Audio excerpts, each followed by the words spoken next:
დააბრუნდით პირდაპირ. და ვაგრძელებთ ხელოვნების თემას, ოღონდ ამჯერად ფოტოგრაფიის კუთხით. თბილისის ფოტოფესტივალს არაერთი ფოტომოყვარული პროფესიონალი ელოდება ყოველწლიურად.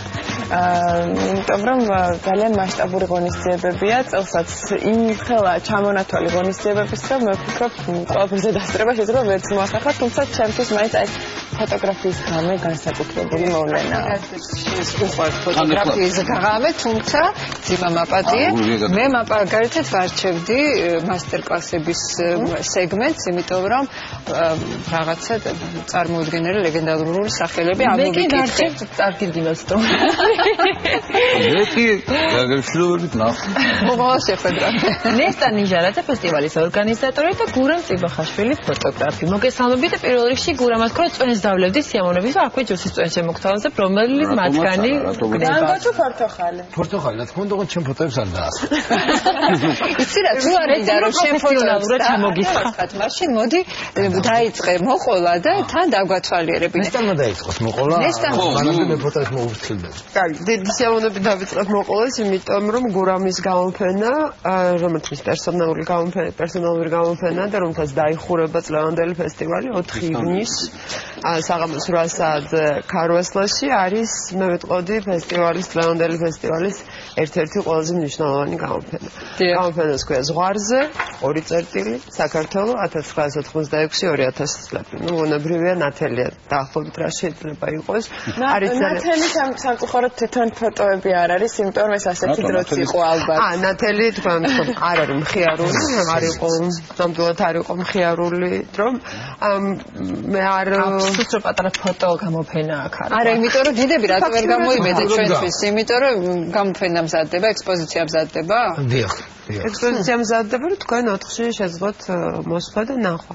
და ალბათ აუცილებლად უნდა ითქვას ის, რომ ეს ფოტოები იქნება პირველად. მე რამდენადაც ვიცი გურამმა ახლა დაამთავრა ამ არქივზე მუშაობა, ეს არქივი იდო ძალიან დიდხანს.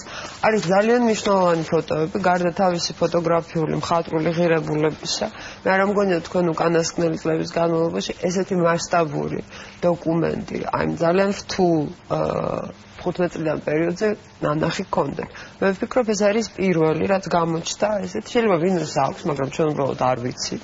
შესაძლებელია, მაგრამ არის ძალიან მნიშვნელოვანი. ჩვენთვის იყო თავარი იდეა იყო, რომ ჩვენ ამ ფოტოების ჩვენება გვინდოდა ფართო პუბლიკისთვის, ისევ და ისევ, იმიტომ რომ ეს არის სწორედ ის პერიოდი, როდესაც ძალიან დიდი ცვლილებები დაიწყო და თუ მე არ მეცვლება, ეს ცვლილებები დღემდე გრძელდება და არის დიდი რისკი, რომ კიდევ დიდხანს გაგრძელდება, ამიტომ არ უნდა იყოს მავნებელი ჩვენთვის უკან გახედვა და გურამი ამას ბრწყინვალედ აკეთებს. და თან ძალიან საინტერესო არის, რომ ეს წლები არის გურამისთვის პირველი წლები სინამდვილეში იმ დროს ფოტოგრაფად მუშაობის. თუ არ მეცლება გურამი. რეალურად ამ პერიოდში დავიწყე პროფესიონალ ფოტოგრაფად მუშაობა, პროფესიონალის ვეძახი, იმიტომ რომ მანამდე მოყვარული ფოტოგრაფი ვიყავი და პირველად 90-იან წლების დასაწყისში შემომთავაზეს 7 დღე იყო ეგეთი გაზეთი და ძალიან დიდი როლი ითამაშა ჩემი ფოტოგრაფად ჩამოყალიბებაში. რეპორტაჟი, ფოტოგრაფად მუშაობა შემომთავაზეს. და აი იქ როცა გაზეთში მუშაობ, ხდები მობილიზებული და თან ეს თქვენ არ გეგონოთ რომ დღევანდელი დღეა რომ გადაიღებ, ეგრევე კომპიუტერში გადაიტან და მე ეს ყველაფერი მეორე დღეს წავა გაზეთში. და გამჟღავნა და მაშინ წყალი თბილი არ იყო, მოგეხსენებათ, მარტო ცივი წყალი იყო და ზამთარიც იყო და საჭმელი არ იყო და არაფერი არ იყო. და ამიტომ ეს ყველაფერი ხდებოდა ძალიან ართულებდა ცხოვრებას. ამან ძალიან დიდი მობილიზება გამიკეთა, ძალიან ბევრი მასწავლა. მაგრამ შეგეცოთ რომ მეტი სიამოვნება მოქონდა ალბათ მაგდენ ნაწარმოებზე. ეგეც ხო იყო ეხლა უფრო რაღაცა სიამოვნება რა მიგახსენებთ, ცოცხალში ზამთარში სურათებს ფეჭდება არ არის ძალიან სასიამოვნო, მაგრამ შედეგი იყო საინტერესო ყოველთვის. და ვფიქრობ რომ აი ერთ პატარა იმას აღნიშნავდი რომ ადამიანებს ხო ყველას გვახსოვს ალბათ როგორი ძნელი წლები იყო, მაგრამ რო დავიწყე ამის სკანირება მივხვდი რომ ადამიანს აქვს კარგი უნარი რომ დაივიწყოს, ბევრი ცუდი დაივიწყოს. კიდევ კარგი აქვს ამის უნარი და მივხვდი რომ გაცილებით უფრო ძნელი იყო ეს ყველაფერი ვიდრე ჩვენ გვახსოვს. ეს ყველაფერი ფოტოებზე ჩანს. გურამს ძალიან დიდი ხანია ვიცნობს სწორედ იმ შავბნელი წლები და როდესაც ის მან დაიწყო თავისი ფოტოგრაფიული მოღვაწეობა ძალიან ცოტა ასე თქვა თავშეყრის ადგილი იყო მაშინ მაგრამ სადაც არ უნდა ყოფილიყო ორ კაცზე მეტი ყოველთვის იყო გურამი ეს აი განუყოფელი ნაწილი იყო ნებისმიერი ორზე მეტი ადამიანის თავყრილობა კარგი ამბები როცა ხდებოდა და კონკრეტულად კარგი ამბები როცა ხდებოდა კი ბატონო მაგრამ კიდე ერთი თვისება ქონდა გურამს რომელიც ყველა მისმა მეგობარმა იცის ალბათ ერთი 5000 ჯერ ვართ აი ამ თაობის ადამიანები მის ობიექტივში მოხვედრილები არც ერთს არ აქვს ფოტო მე ამის თემა მინდოდა აი Facebook-ზე გადმოგიგზავნის და გამწარდება არ უყვარს იმისთვის არ გიღებს რომ მე ეს ფოტო შენ მოგცეს აბსოლუტურად მესმის ძალიან კარგად და სწორედ მაგიტომაც შედგა ალბათ ეს ექსპოზიცია და ამის თემა მინდოდა მე თუ ჩვენთან სტუდიაში რამდენჯერაც იყოს თუმცა სულ გვიღებს ფოტოებს და მე დარწმუნებული ვარ 10 წლის შემდეგ ერთ-ერთ გამოფენაში მოხვდებით ჩვენ ანუ ეს ვთქვათ ქრონოლოგიურად ერთ-ერთ რომელიღაც ნუ ამ წლების სეგმენტში მოხვდებით რაიმე პატარასი და იმედი მაქვს რომ აუცილებლად რა თქმა უნდა აი ეს ეხლა საერთოდ 90-იანი წლებია მთელ მსოფლიოში მოდაში სხვა ქვეყნებისთვის და ჩვენთანაც ეს ყველაფერი ახლა ეს 90-იანი წლები ამოტრიალდა ინტერესის სფეროში მოექცა ინტერესის მაშინ ასე პრიზმაში ფოკუსში და ქოთნესთანაც იმიტომ გადაწყვიტა ამ გამოფენის გაკეთება რომ ვფიქრობ რომ ეს კარგად აჩვენებდა იმ ისტორიას რომელიც არ დამთავრებულა და ფიქრობ რომ ახლა თქვენაზეც ლაპარაკობთ რომ 10 წლის მერე იქნება ახალი ისტორია და ის ისტორია იქნება ჩვენზე ალბათ აი ნესთან რამე დაკითხოთ აი 2 ივნისზე გვითხარით რაღაც მუსიკალურ თანხლებით და რეაქციის ქვეშ ფესტივალს ჩვეული სტრუქტურა აქვს გამოფენების სერია არის როგორც ნინომ აღნიშნა მასტერ-კლასები და ძალიან საინტერესო მასტერ-კლასები გვაქვს და შეხვედრები და ვინატარებენ ჩამოგვითვალეთ ეს აუცილებლად დიდი სიამოვნებით იმიტომ რომ განსაკუთრებულად აღნიშნავდი ჩამოდის ჟურნალის National Geographic ფოტორედაქტორი ვაშინგტონიდან ელის გაბრინერი რომელიც ძალიან ცნობილი ფიგურა არის თანამედროვე ფოტოგრაფიაში ეს ყველაფერი შესაძლებელი გახდა National Geographic საქართველოსთან პარტნიორობის საფუძველზე ძალიან დიდი მადლობა უცხოელი პრემიაც აიღოს უნიკალური შანსი არის ეს ადამიანი ჩამოვიყვანოთ, შევახვედროთ პუბლიკას და მეტიც პორტფოლიო რივიუს გააკეთებს ახალგაზრდა ფოტოგრაფებისთვის და ამიტომ მთელი რეგიონიდან, ოღონდაც რეგიონის განსაზღვრა უკვე გვიჭირს, ეს მარტო ქართველები კი არ არის, სომხეთიდან, აზერბაიჯანიდან, რუსეთიდან, უკრაინიდან, ერაყიდან ჩამოდიან ახალგაზრდა ფოტოგრაფები მარტო იმიტომ, რომ ელის გაბრინერის აჩვენონ თავიანთი ფოტოები, გადასარევად. ამიტომ ეს ძალიან 2 ივნის გაიმართება 3 საათზე ეროვნული მუზეუმის აუდიტორიაში. თავისუფალია დასწრება თუ რამე? თავისუფალია დასწრება, უბრალოდ ალბათ ცოტა ადრე იქნება საჭირო მოსვლა, იმიტომ რომ ვფიქრობთ, რომ ძალიან ბევრი ხალხი იქნება. ძალიან საინტერესო მეორე მასტერ-კლასი და საჯარო შეხვედრა გვაქვს ჰოლანდიელ ფოტოგრაფთან რობ ჰოლმსტრასთან, რომელიც ასევე ჰოლანდიელ ჟურნალისტთან ერთად არნოლდ ვან ბრუგენთან ერთად უკვე მე-5 წელიწადია მუშაობს ფოტოგრაფიულ პროექტზე სახელწოდებით სოჩის პროექტი, The Sochi Project, რომელიც რა თქმა უნდა უკავშირდება სოჩში მომავალი ზამთრის ოლიმპიადის ჩატარების იდეას ბუნებრივია და შესაძლოა ძალიან საინტერესო რაღაცა მოიფიქრეს მთელ რეგიონს იღებენ, რეგიონს, რომელშიც მდებარეობს სოჩი და შესაძლოა გაიმართოს ზამთრის ოლიმპიური თამაშები. და ასევე აქვს ძალიან საინტერესო სისტემა, ეს არის ონლაინ პროექტია და ნებისმიერ ადამიანს აქვს შესაძლებლობა თავისი მონაწილეობა მიიღოს ფინანსური, შესაბამისად მე იღებს ან წიგნს ან პოსტერს ერთი სიტყვით რომ თქვა ძალიან წარმატებული აღმოჩნდა მათი ეს გამოგონება რომელიც ამ წლების განმავლობაში სინამდვილეში ძალიან განვითარდა და ვიცით რომ დიდი ფოტოპროექტებიც ფინანსდება ასე წიგნების გამოცემად ფინანსდება და ესე იგი რობ ჰოლმსტრა 1 ივნის 3 საათზე გამართავს შეხვედრას პუბლიკასთან ასევე ეროვნული მუზეუმის აუდიტორიაში და ეს ლექცია და მათი პრეზენტაცია პროექტის გარკვეულწილად არის დამატება და შევსება ერთი ასევე ძალიან მნიშვნელოვანი გამოფენისთვის, რომელიც აი ეს არის და რომელიც ლიტერატურის მუზეუმში გაიხსნება 2 ივნის და რომელსაც ქვია ომი და თამაშები ჩრდილოეთ კავკასია დღეს. მცადად თავი მოუყარეთ ძალიან საინტერესო ერთი რა კითხვა მაქვს იცით? ვინმე იღებს ამ მასტერკლასებში მონაწილეობას ფოტოგრაფის გულისხმობ, იმიტომ რომ დღეს ყველას ფოტოაპარატი აქვს, ყველას ხო ესეა რა? და როგორ ირჩევა მსურველთა რაოდენობა? შეიძლება 15,000-20,000 იყოს ალბათ თუ არა. ფორმატ გაჩნდეთ, თუ საჯარო ლექცია ნებისმიერ ადამიანს შეუძლია მოსვლა და ჩვენ ყოველთვის გვყავს ხოლმე პუბლიკა, რომელიც პირდაპირ არ არის დაკავშირებული ფოტოგრაფიასთან. და რაც შეეხება მასტერკლასებს ან ვორქშოპებს, იქ რა თქმა უნდა, მე მიდის სელექცია, იმიტომ რომ ფოტოგრაფია, ახალგაზრდა ფოტოგრაფია, რომელიც ფიქრობს, რომ მას უნდა, შეიძლება უნდადეს რამე ვორქშოპში მონაწილეობა, გარკვეულ დონეზე მზად უნდა იყოს ამისთვის, ხო, რომ შეძლოს შემდგომი განვითარების. შრომატევადი მეჩვენება ეს ყველაფერი. შრომატევადია. ეს გარეშე ფერ გამოდის.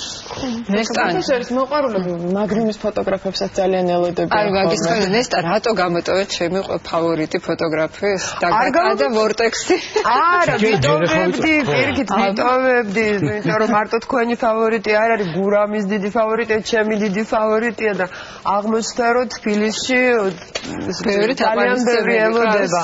და საუბარი არის ფრანგ ფოტოგრაფზე, ანტუან დაგატაზე, რომელიც არის მაგნუმის სააგენტოს წევრი და გარდა იმისა, რომ არის მაგნუმის სააგენტოს წევრი, კურამ ალბათ დღეს თანამედროვე ფოტოგრაფიაში ერთ-ერთი ყველაზე დიდი ვარსკვლავი არის. მიუხედავად იმისა, რომ აბსოლუტურად არავარსკვლავური ვარსკვლავი არის თბილისში ჩამოვიდა.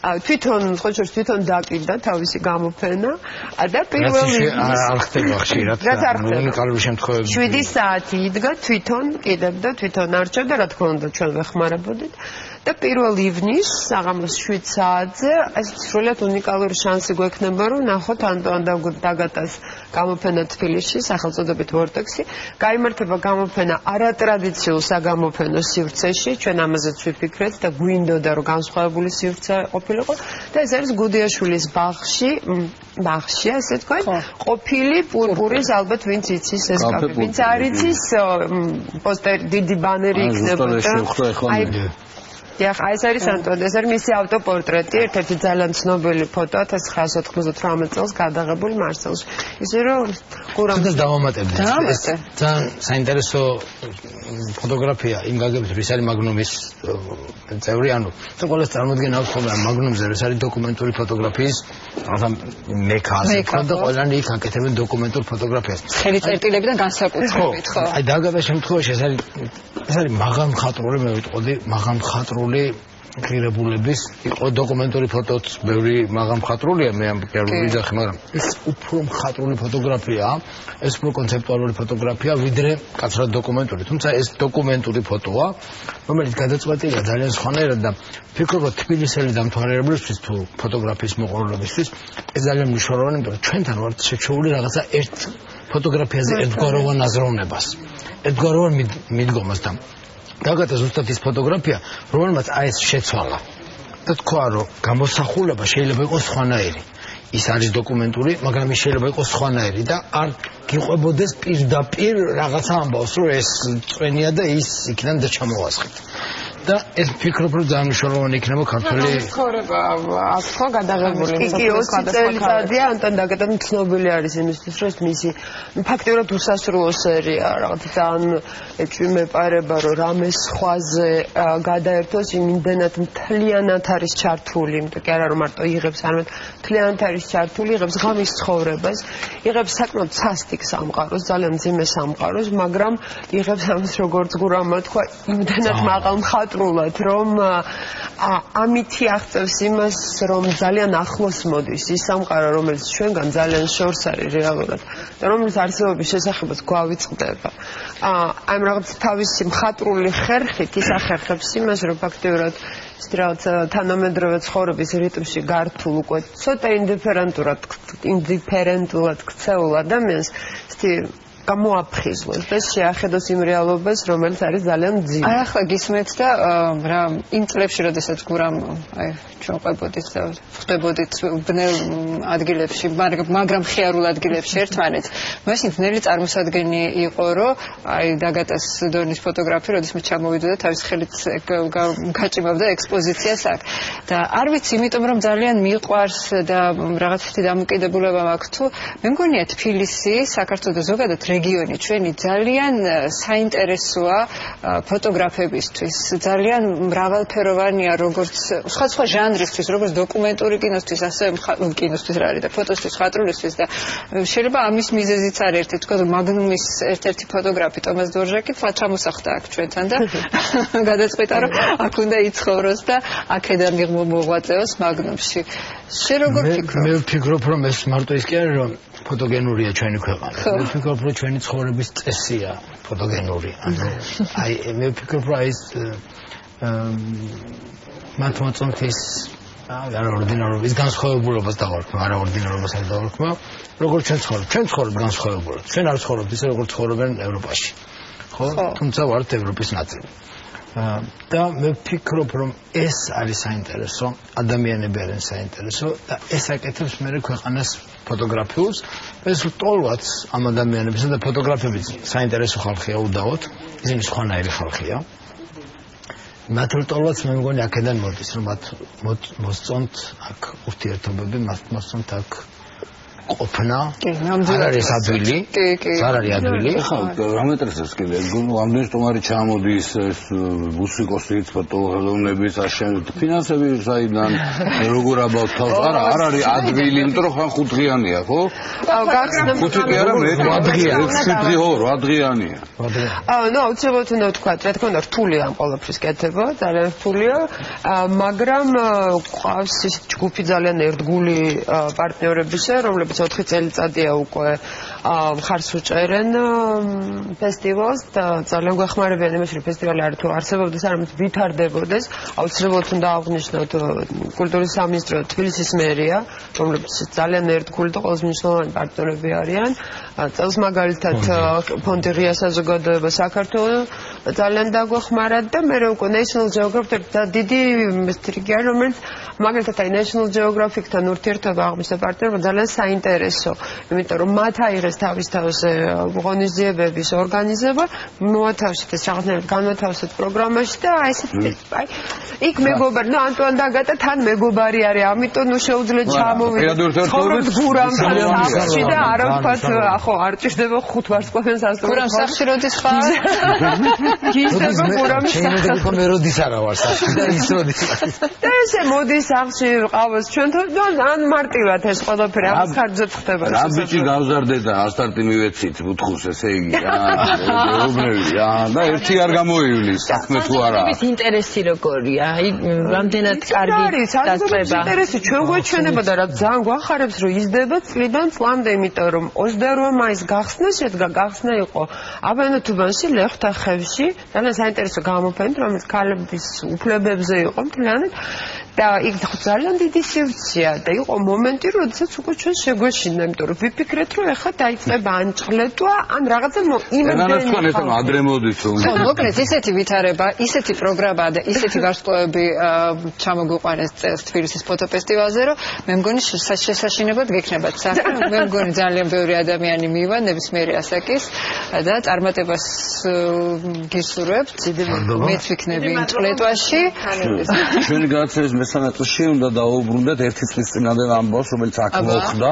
2 წლის წინ უკაცრავად თუ ერთი არ მახსოვს სამშობლოა გამოცხადა კასტინგი აქ ჩვენთან ფილმიდან ნინოს გადაღებები